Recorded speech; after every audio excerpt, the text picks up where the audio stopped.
வணக்கம். இன்னைக்கு வந்து ஒரு சிம்பிளான பிரேக்ஃபாஸ்ட் ரெசிபி தான் பார்க்குறோம். இது பிரேக்ஃபாஸ்ட்டாகவும் சாப்பிடலாம், ஈவினிங் ஸ்நாக்ஸ் இல்லைனா நைட் டின்னராக கூட நீங்கள் யூஸ் பண்ணிக்கலாம். ஸோ ராகி சேமியா தான் நம்ம பார்க்க போகிறோம்.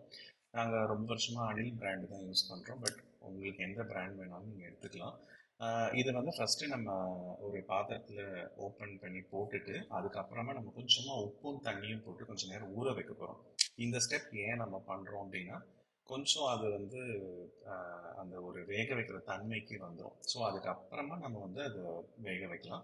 இந்த அளவு பார்த்தீங்கன்னா ஒரு பேக்கெட் வந்து ஈஸியாக ஒரு 2 பேர் நல்லா சாப்பிடலாம். கொஞ்சம் கம்மியாக தான் சாப்பிடுவாங்க அப்படின்னா 3 பேர் கூட இது சாப்பிடலாம். ஸோ உங்கள் அளவுக்கு ஏற்ற மாதிரி நீங்கள் அதை மாற்றிக்கலாம்.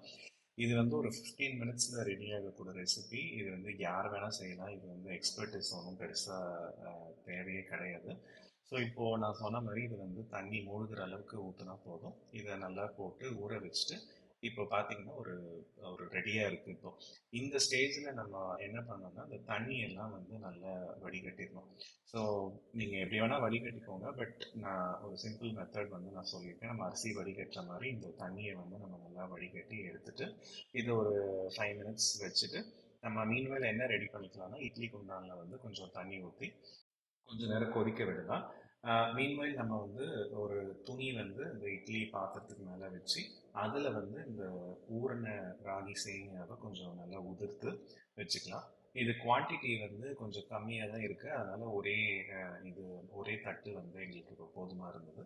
ஸோ இதை நம்ம ரெடி பண்ணி இதை மூடி வச்சுட்டு மீன்வைல் என்ன பண்ணலாம்னா தேங்காய் வந்து நம்ம அரைச்சிக்கலாம். ஸோ இதில் போட போகிற இன்க்ரீடியன்ஸ்லாம் பார்த்தீங்கன்னா வெறும் தேங்காய், ஏலக்காய் பவுடர், அதுக்கப்புறமா கொஞ்சம் சர்க்கரை இல்லை நாட்டு சர்க்கரை உங்களுக்கு எது வேணுமோ நீங்கள் வந்து போட்டுக்கலாம். ஸோ தேங்காய் வந்து இந்த மாதிரி கொஞ்சம் நல்லா குறைன்னு அரைச்சதுக்கப்புறமா இதை வந்து நம்ம அதில் ராகி சேமியாவில் ஆட் பண்ணிக்கலாம். ஸோ இப்போ பார்த்தீங்கன்னா ஒரு 10 மினிட்ஸ் வெந்திருக்கும். வேணும்னா ஒரு 12 மினிட்ஸ் அந்த மாதிரி கூட நீங்கள் வச்சுக்கலாம். இதுக்கப்புறமா நம்ம எடுத்து பார்த்தோம்னா நல்லா வந்து பொலன்னு வெந்திருக்கும். ஸோ அவ்வளோதான், இது மெயின் ஐட்டம் வந்து நமக்கு குக் ஆயிடுச்சு. ஸோ இதை வந்து ஆற வச்சுட்டு சாப்பிட்டிங்கன்னா நல்லாயிருக்கும். ராகியில் வந்து சொல்ல வேண்டிய அவசியமே இல்லை. ஹெல்த் பெனிஃபிட்ஸ் ரொம்ப நிறையவே இருக்குது. இது ப்ரோட்டீனும் இதில் ஃபைபர் கண்டென்ட்டும் நிறைய இருக்கிறதுனால இதை டயபெட்டிக் பேஷண்ட்ஸ்லாம் வந்து இதை தாராளமாக சாப்பிடலாம். இதில் வந்து நம்ம அடிஷ்னலாக வந்து சர்க்கரை, அதுக்கப்புறம் தேங்காய் துருவல், ஏலக்காய்லாம் போடுறோம். இது இல்லைனாலும் நீங்கள் ஜஸ்ட்டு லைட்டாக வந்து நாட்டு சர்க்கரை உங்களுக்கு என்ன தேவையோ வெறுமனே கூட நீங்கள் சாப்பிடலாம். அது அவ்வளோ டேஸ்ட்டாக தான் இருக்கும்.